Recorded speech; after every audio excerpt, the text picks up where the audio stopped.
नमस्कार विद्यार्थियों, स्वागत करती हूँ आपका मेरे YouTube channel GK special class में आपका। तो विद्यार्थियों, सबसे पहले तो माफी चाहती हूँ, आज क्लास थोड़ी लेट आएगी। तो अब हम देखेंगे, आज न्यू टॉपिक पढ़ेंगे हम मगध साम्राज्य। कौन सा? मगध साम्राज्य। तो इसके बारे में पढ़ने से पहले मैं आपको कुछ पिछली बातें बता देती हूँ ताकि आपको अच्छे से याद रहे क्या पढ़ा है, हम क्या पढ़ने वाले हैं। तो हम पढ़ रहे हैं भारत का इतिहास। विद्यार्थियों, भारत के इतिहास को 3 भागों में पढ़ा जाता है: प्राचीन भारत का इतिहास, मध्यकालीन भारत का इतिहास, आधुनिक भारत का इतिहास। प्राचीन भारत का इतिहास, मध्यकालीन भारत का इतिहास, आधुनिक भारत का इतिहास। तो हम पढ़ रहे हैं प्राचीन भारत का इतिहास। प्राचीन भारत के इतिहास में सबसे पहले हमने पढ़ा था, एक टॉपिक लिया था सिंधु घाटी सभ्यता। सिंधु घाटी सभ्यता का समय है 2300 ईसा पूर्व से 1750 ईसा पूर्व। ये पढ़ा था हमने सिंधु घाटी सभ्यता सॉरी। फिर हमने पढ़ा था वैदिक सभ्यता, इसी को बोलते हैं आर्य सभ्यता। वैदिक सभ्यता इसी को बोलते हैं आर्य सभ्यता, जिसका समय है 1500 ईसा पूर्व से 600 ईसा पूर्व। वैदिक सभ्यता पढ़ा था। उसके बाद हमने पढ़ा था महाजनपद काल। हाँ, कई यूट्यूबर महाजनपद काल और मगध साम्राज्य को एक ही साथ में पढ़ाते हैं। विद्यार्थियों, इनको एक साथ में पढ़े तो भी कोई बात नहीं है, एक ही टॉपिक है, मतलब इनका समय एक ही है।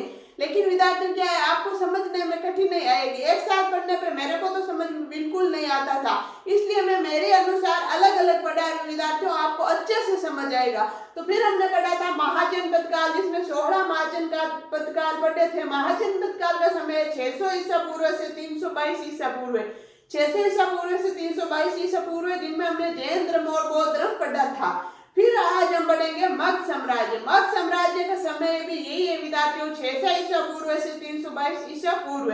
लेकिन हाँ, मगध साम्राज्य में हम 4 पढ़ेंगे। क्या पढ़ेंगे? वर्धवंश, 4 वंश पढ़ेंगे। सबसे पहले पढ़ेंगे वर्धन वंश, फिर पढ़ेंगे हेरियक वंश, फिर पढ़ेंगे शेषुनाग वंश, फिर पढ़ेंगे नंद वंश। इन चारों में ये मगध साम्राज्य हमारे क्लियर हो जाएगा विद्यार्थियों। तो सबसे पहले मैंने सारणी बना के आपको बताया है क्या क्या पढ़ेंगे।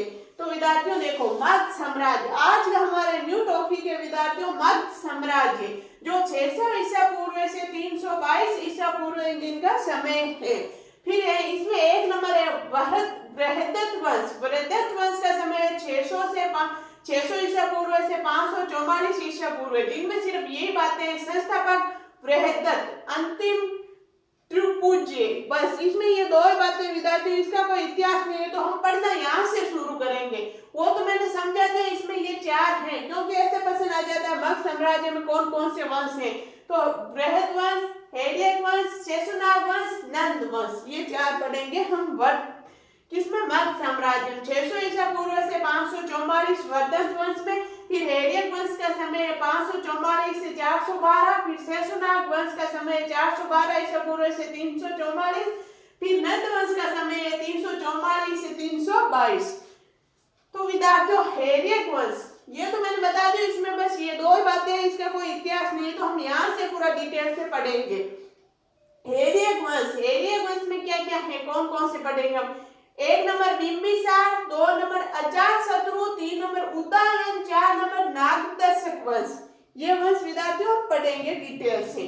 फिर पढ़ेंगे शेषुनाग वंश। शेषुनाग में काला अशोक, नंदीवर्धन, काला अशोक, नंदीवर्धन। फिर क्या पढ़ने वाले हैं? नंद वंश। नंद वंश में महापद्म नंद, गणानंद, महापद्म नंद, गणानंद, ये पढ़ेंगे विद्यार्थियों। ये सारणी एक बार आप बना लो, यही हम पूरे पढ़ने वाले हैं। इसमें हमारे मगध साम्राज्य क्लियर हो जाएगा, मतलब सारा मगध साम्राज्य इसी में है। इसी में ये 4 डब्बे आपको बनाना है, इसी में है, फिर आगे समझते जाना है। ये आप समझ लोगे तो फिर आपको कोई कठिनाई नहीं आएगी। तो देख लो, आपको सबसे पहले आज न्यू पेज से न्यू टॉपिक लिखना है विद्यार्थियों। लिखना मगध साम्राज्य, मगध साम्राज्य, मगध साम्राज्य, जिनका समय है 600 ईसा पूर्व से 322 ईसा पूर्व। फिर लिखना विद्यार्थियों, आपको ये 4 डब्बों में ऐसे मेरे जैसे ही बनाना है। 1 नंबर लिखना बृहद्रथ वंश, जिनका समय है 600 ईसा पूर्व से 544 ईसा पूर्व, जिनके नीचे लिखना संस्थापक बृहद्रथ, अंतिम ऋतुपूज्य। फिर लिखना है विद्यार्थियों आपको हेरियक वंश। 2 नंबर लिखना है हेरियक वंश, जिनका समय है 544 ईसा पूर्व से 412 ईसा पूर्व, जिनके नीचे लिखना बिंबिसार, अजातशत्रु, उदयन, नागदशक। बिंबिसार, अजातशत्रु, उदयन, नागदशक। फिर 3 नंबर लिखना है आपको शेषुनाग वंश, जिनका समय है 412 ईसा पूर्व से 344 ईसा पूर्व। जिनके नीचे लिखना है काला अशोक नंदीवर्धन, काला अशोक नंदीवर्धन। फिर 4 नंबर लिखना है नंद वंश, जिनके नीचे लिखना है जिनका समय है 344 ईसा पूर्व से 322 ईसा पूर्व। जिसके नीचे लिखना है महापदम नंद और गणानंद। तो विद्यार्थियों आपने शायद अच्छे से बना ली होगी। आपके लिए एक लाइट पड़ रही है, इसको मैं कल बंद करूंगी। चलो विद्यार्थियों आपने अच्छे से बना लिया होगा। 1 नंबर लिखना बृहदत्त वंश, 2 नंबर लिखना हैर्यक वंश, 3 नंबर लिखना शेषुनाग वंश, 4 नंबर लिखना नंद वंश। जिनका समय है 600 से 544, 544 से 412, 412 से 344, 344 से 322। और ये वंश है, मैंने अभी बोला ही था। तो चलो इसको लिख लो, एक बार लिख लिया होगा विद्यार्थियों। चलो अब आगे चलते हैं हम। तो आप मतलब इसको तो पढ़ना नहीं, इसका कोई इतिहास नहीं, इसको बस आप इतना ही लिख लेना वर्धन वंश, इनका समय ये। आज हम यहाँ से पढ़ेंगे, हैर्यक वंश से शुरू करेंगे। हैर्यक वंश के पहले बिंबिसार पढ़ेंगे, अजातशत्रु पढ़ेंगे, उदयन पढ़ेंगे, नागदस्य पढ़ेंगे, फिर शेषुनाग पढ़ेंगे, इनके दोनों ये पढ़ेंगे, फिर नंद वंश पढ़ेंगे। ऐसे करते करते हमारे ये हो जाएगा फिनिश। चलो आप चलते हैं।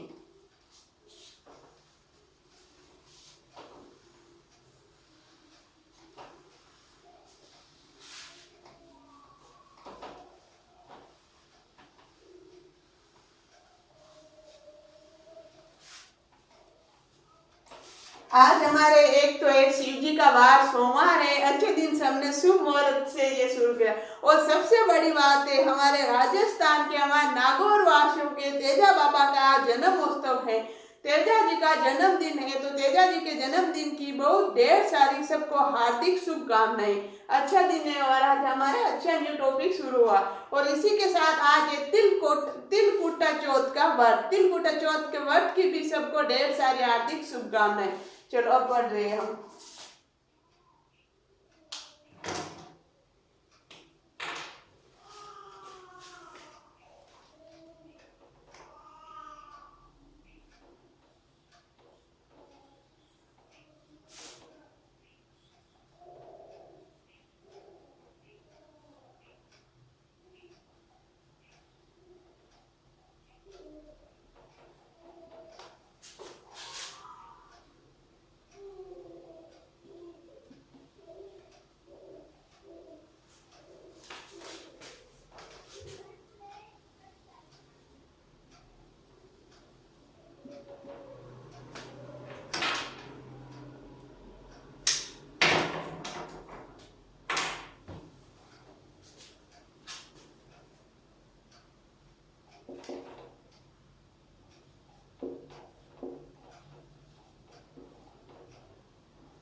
विद्यार्थियों हम ले रहे हैं हैर्यक वंश। सबसे पहले पढ़ेंगे हम हैर्यक वंश, जिनका समय अभी आपको मैंने बताया था 544 ईसा पूर्व से 412 ईसा पूर्व। अब क्या है इसमें दो बातें लिखी विद्यार्थियों, हम साथ में नहीं लिखेंगे, क्या करते हैं साथ महाजनपद और है ये मल्ल साम्राज्य एक साथ में पढ़ाते हैं टीचर, फिर क्या करते हैं इनकी थोड़ी थोड़ी बातें लिखाते हैं। हम पूरे डिटेल से पढ़ेंगे विद्यार्थियों। तो देखो मल्ल साम्राज्य के उत्थान, मल्ल साम्राज्य के उत्थान में सर्वाधिक योगदान हेरियक वंश का रहा है। किसका रहा है? हेरियक वंश का।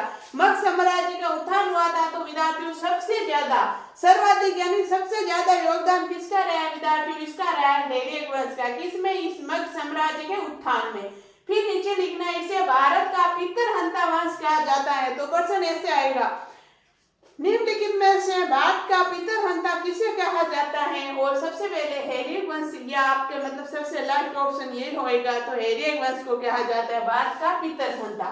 तो आप इसका स्क्रीनशॉट लो, इसको लिखो, फिर आगे चल रहे हैं। फिर हम लिखो हेरियक वंश, ये समय लिख लेना, फिर नीचे लिखना मग साम्राज्य के उत्थान में सर्वाधिक योगदान हेरियक वंश का रहा। फिर लिखना इसे भारत का पितरहंता वंश कहा जाता है। लिख लिया होगा, इसमें सिर्फ दो बातें थी। अब हम लिखेंगे बिंबिसार। इसी का टॉपिक है वो बिंबिसार।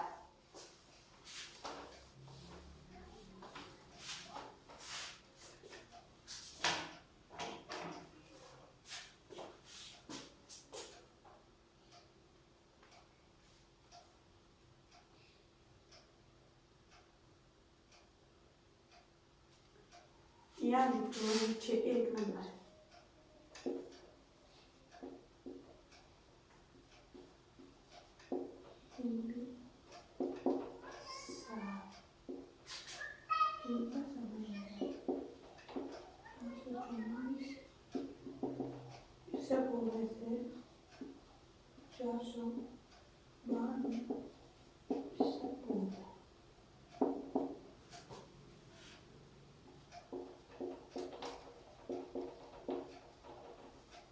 संस्थापक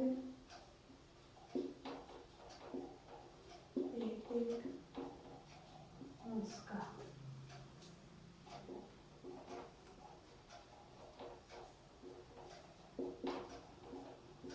अन्य नाम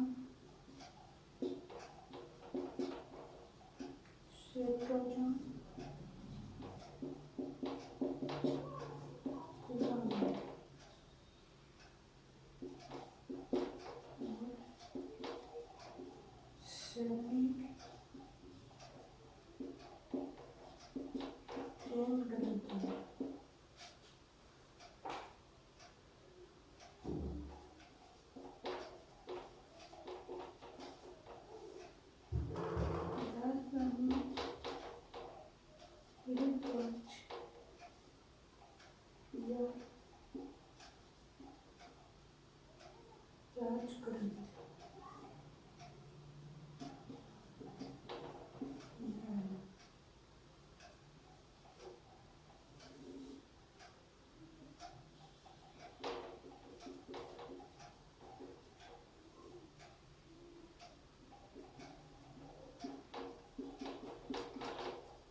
ये मित्र यहाँ नीचे नहीं आएगा, इसको ऊपर ही लिखेंगे।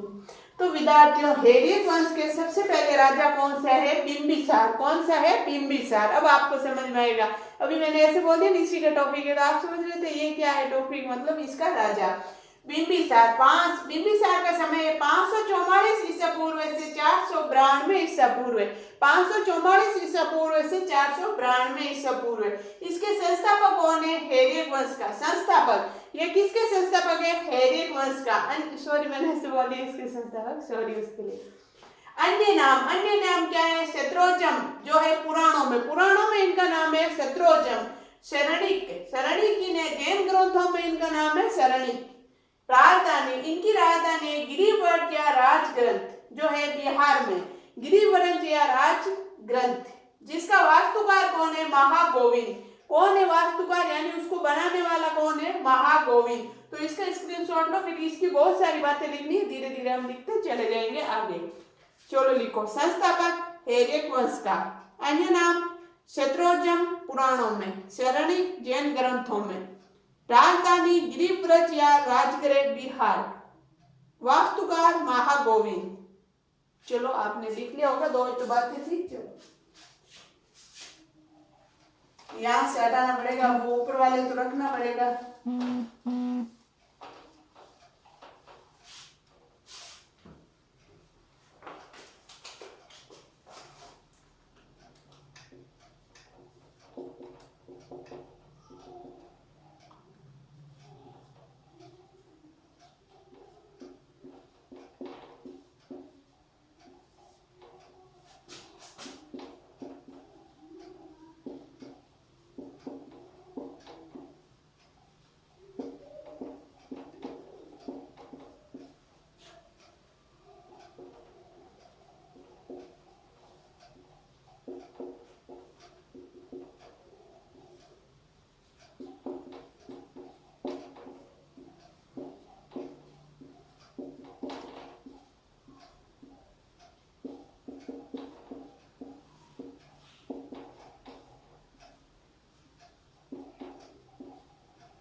विद्यार्थियों आगे देखेंगे मिथर। बिंबिसार के मिथर कौन है? पुकुक्सारिन। पुकुक्सारिन तक्षशिला का राजा है।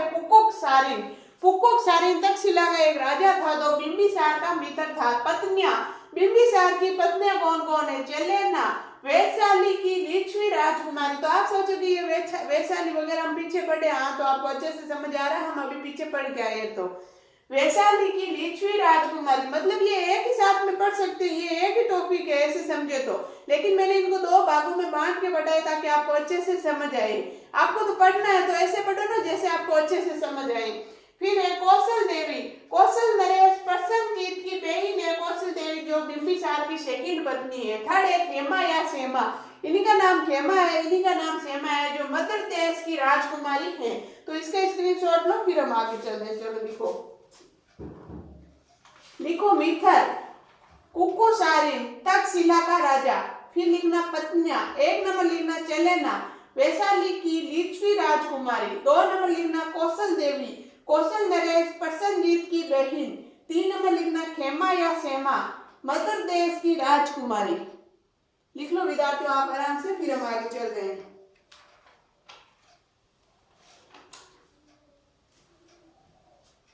लिख लिया होगा, हटा देती हूँ। चलो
आगे देखो विद्यार्थियों, राजवेद। बिंबिसार का राजवेद कौन था? वेद यानी डॉक्टर, ऐसे माना जाता है पुराना डॉक्टर को, ऐसे मतलब पहले डॉक्टर कम होते तो वेद जी आते थे, वेद होते थे। राजवेद कौन था? जीवक। बिंबिसार के राजवेद का क्या नाम था? प्रश्न आएगा विद्यार्थियों। जीवे। क्या था? जीवे कुछ भी मान लो। फिर है भेजा। किसने भेजा? अवंती के राजा चंड प्रद्योत का पांडु रोग ठीक करने हेतु, मतलब भेजा था। इनको कहाँ भेजा था? मतलब अवंती के राजा चंड प्रद्योत, अवंती का एक राजा था चंड प्रद्योत, जिसके पांडु रोग को ठीक करने के लिए।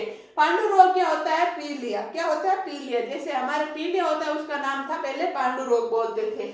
अवंती के राजा चंड प्रद्योत का पांडु रोग ठीक करने हेतु किसको भेजा था? राजवेद को, अपने राजवेद जीवे को भेजा था। नीचे देखो, पराजित किया। किसको पराजित किया? किसको? अंग के राजा वृद्धंत को। परिणाम, अंग को मगध में मिलाया। एक नंबर परिणाम है अंग को मगध में मिलाया। दो नंबर अपने पुत्र अजातशत्रु को अंग का प्रशासक नियुक्त नियुक्त किया था विद्यार्थियों। तो इसका स्क्रीनशॉट लो, फिर हम आगे चल रहे हैं। लिखो राजवेद, आगे लिखना जीवेक, भेजा, कहाँ भेजा था? अवंती के राजा चंड प्रद्योत का पांडु रोग ठीक करने हेतु, चंड प्रद्योत का पांडु रोग ठीक करने हेतु। पांडु रोग क्या, नीचे कोष्टक में लिख लेना, पी लिया। पराजित किया, किसको? अंग के राजा वृद्धंत को। परिणाम, अंग को मगध में मिलाया। 2 नंबर परिणाम, अपने पुत्र अजातशत्रु को अंग का प्रशासक नियुक्त किया। तो विद्यार्थियों शायद आपने अच्छे से स्क्रीनशॉट ले लिया होगा। चलो आगे चलते हैं।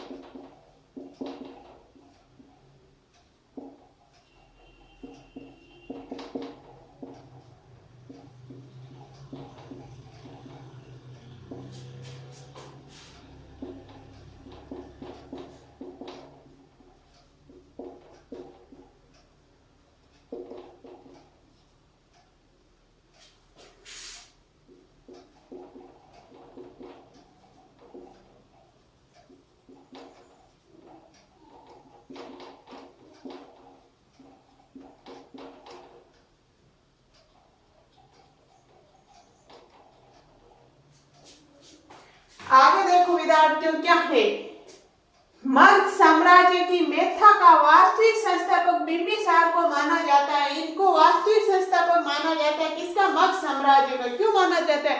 क्योंकि तो विद्यार्थियों वीडियो में कुछ प्रॉब्लम आना शुरू हो गई फिर से। आज देखो, मगध साम्राज्य की मेथा का वास्तविक संस्थापक बिंबिसार को माना जाता है क्योंकि इसने युद्ध कौशल में वैवाहिक संबंध स्थापित करके मगध साम्राज्य का विस्तार किया था। एक तो ये युद्ध लड़ के मतलब अपने साथ मिलाया था अनेक राज्यों को, और एक ये अलग अलग जगह ज्यादा शादी करके मतलब वैवाहिक संबंध किया था। ऐसे मान लो हमारे